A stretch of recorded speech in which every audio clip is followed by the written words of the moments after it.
Are you planning a casual dinner party or maybe a cookout with a group of friends? Or you just want to cook something for yourself to have for lunch during the week at work or at school?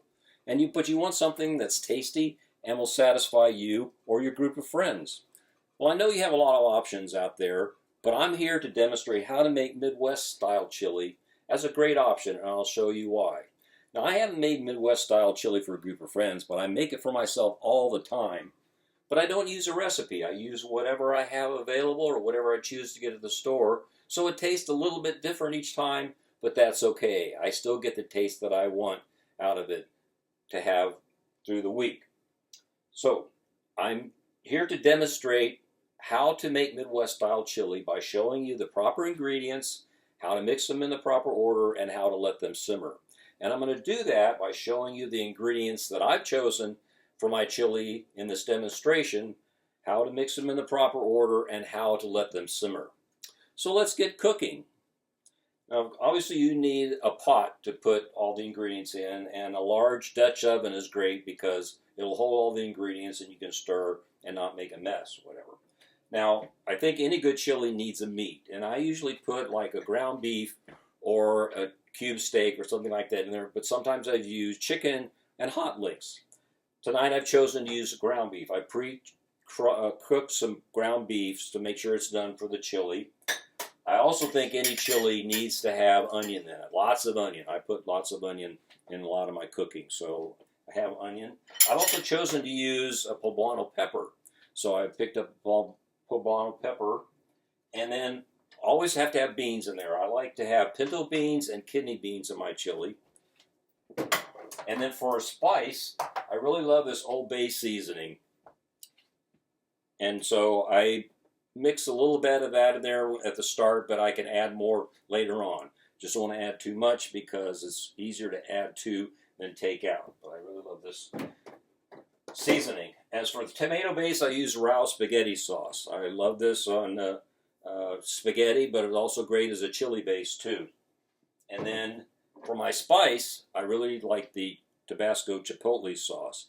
It's not very spicy, but it adds its own flavor and a very good flavor. Now I've shown you all the ingredients. Now it's time to put them together to make the chili and get started. So I'm going to add, it's probably about a pound or so of ground beef. I'm going to add that into the mix. I've got the onion, lots of onion. Add that into the mix. The poblano pepper, add that into the mix. I'll do that before I put the sauce in so I can see how much I've got of the ingredients before I put the sauce in. Then I got a mix of the kidney beans and the pinto beans, add that in there. And then I'm going to throw a little bit of the Old Bay seasoning in there. Again, not a lot, just enough to get it started, and I can add some later on. Now I'm going to add the spaghetti sauce. I'm going to add about half a jar of the spaghetti sauce. I can add more if I want a soupier flavor, but I'll go with that for right now just to cover all the ingredients and get the things going. So I'm going to turn on the burner under the pot, low heat. You want it to simmer, and you don't want it to burn. And then I'm going to throw a little bit of the Tabasco chipotle sauce in there, just a little bit, get it started, get the flavor going, and then I can always add more later. So that's basically it. I've got all the ingredients. Now it's time to let it simmer, stir it, let it simmer, and let the magic happen. This is when the magic happens. So stir that up there, get it going. It's going to take a while for all that mix to heat up, so it'll take a while. So I'm going to cover it and let it heat up. But that's basically it. The chili is together. It's just a matter of letting it simmer, the flavors meld, and tasting it along the way until I get the taste that I want. So I demonstrated today how to make Midwest-style chili by showing you the ingredients that I'm using for my chili for this demonstration, how to mix them in the proper order, and how to let them simmer. Now you may be asking, well, what's so special about the ingredients? Why is it Midwest-style chili? That's a great question.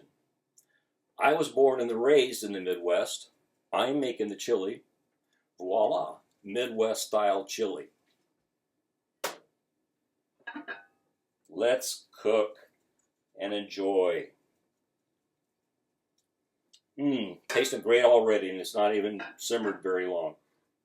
Thank you very much. Enjoy.